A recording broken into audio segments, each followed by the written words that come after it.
What is going on, guys and gals? Welcome to your 12th C++ tutorial, and in this tutorial I'm going to be giving you guys an introduction to classes and objects.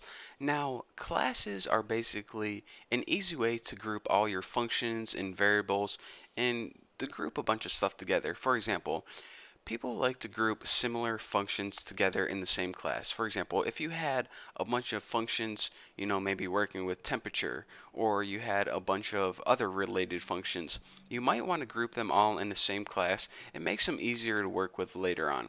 So then, if you have like 1,000 functions, you say, all right, where are all my temperature functions? Because I need them now. Oh, they're in my temperature class. So that is kind of the usefulness of classes and the basics behind that. So let's go ahead and in order to create a class, we go ahead and make sure you're outside your main. First of all, I want to say that. So I'm going to create mine before my main. And in order to do this, go ahead and type the word class.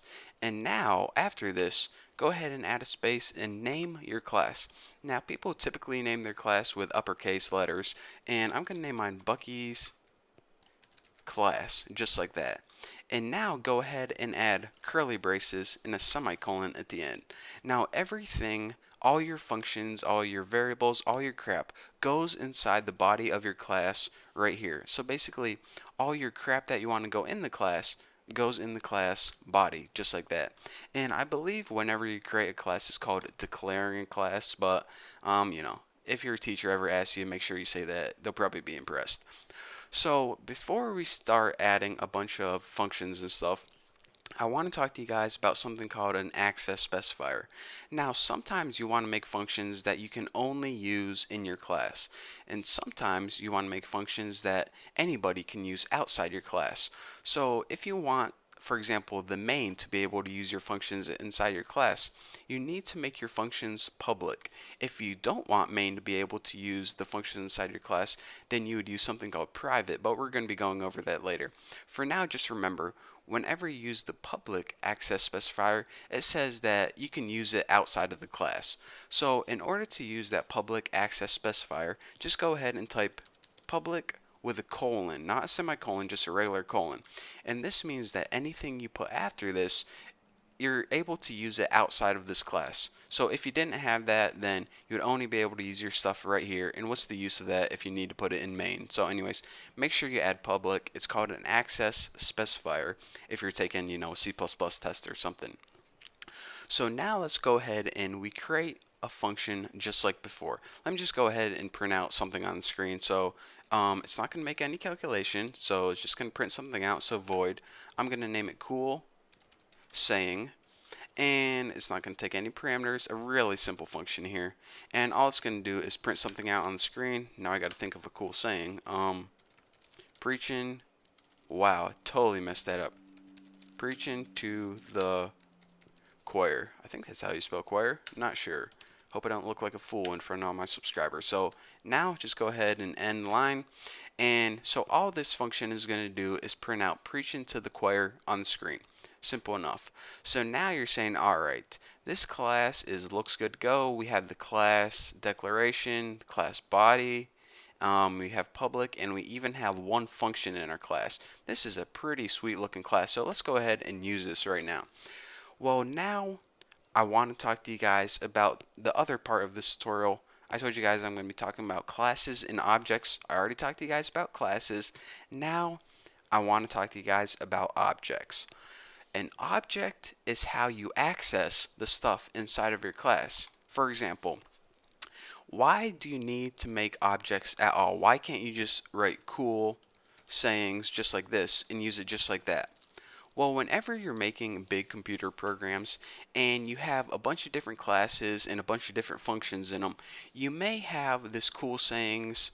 You may have a function that says cool sayings inside Bucky class. You may have another function cool sayings inside Tuna class. You may have another function cool sayings inside a class temperature class. Well, how does C++ know what function you want to use? Well, it needs an object, and an object basically tells it what class you're working with. So in order to create an object, it's basically the same as creating a variable.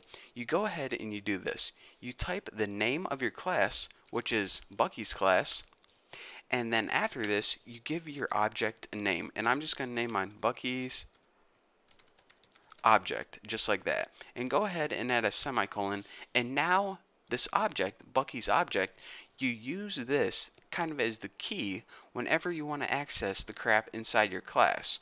So now, instead of just writing the function name, we have to write the object name first, like Bucky's object. And then in order to access anything inside the class, we need to use a dot separator.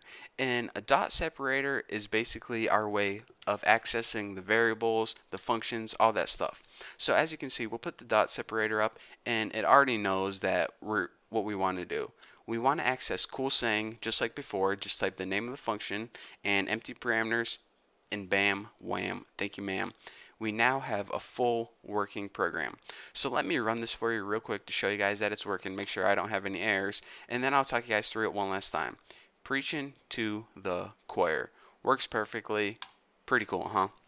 So anyways, people make classes in order to group similar functions. So if I had, a program that just had a bunch of cool sayings, I'd have cool sayings 1, cool sayings 2. I'd want to put them all in the same class. For now, we only have one function because this is just an example. So we have a function that we put inside the class, and make sure to make it public. That means that main can use it as well. So we have a class, and we made that by making public and threw a function inside it. Pretty cool. So now we wanted to actually use that function that's inside the class.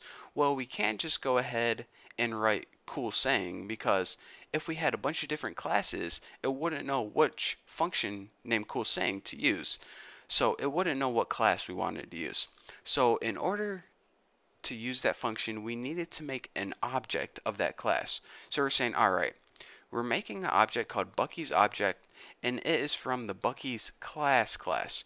So now whenever we use Bucky's object, it knows that we're going to be working with Bucky's class. So we use Bucky's object CoolSang, and that knows, and that's basically our way of telling C++ that we want to use the CoolSang function, and we want it to come from Bucky's class since we use Bucky's object. So that is why you need objects, classes, and yada yada, all that stuff. So that is your basics of classes and objects, and why you need to make objects before you can use the stuff inside your class. So I know this is kind of confusing, but this is the basics behind object-oriented programming. So if you understand this, then if you understand this tutorial, then the rest of your programming life is going to be a whole lot more simple. So watch this tutorial, watch it again until you understand exactly how to make classes and exactly why objects are useful. And once you do, you're ready to move on to the next tutorial. So for now, thank you guys for watching. You guys have no idea how important the information you just learned was. So anyways, thank you guys for watching. Don't forget to subscribe. If you have any questions about any of this, feel free to ask me on thenewboston.com/forum. So yeah, enough of me talking. I'll see you in the next tutorial.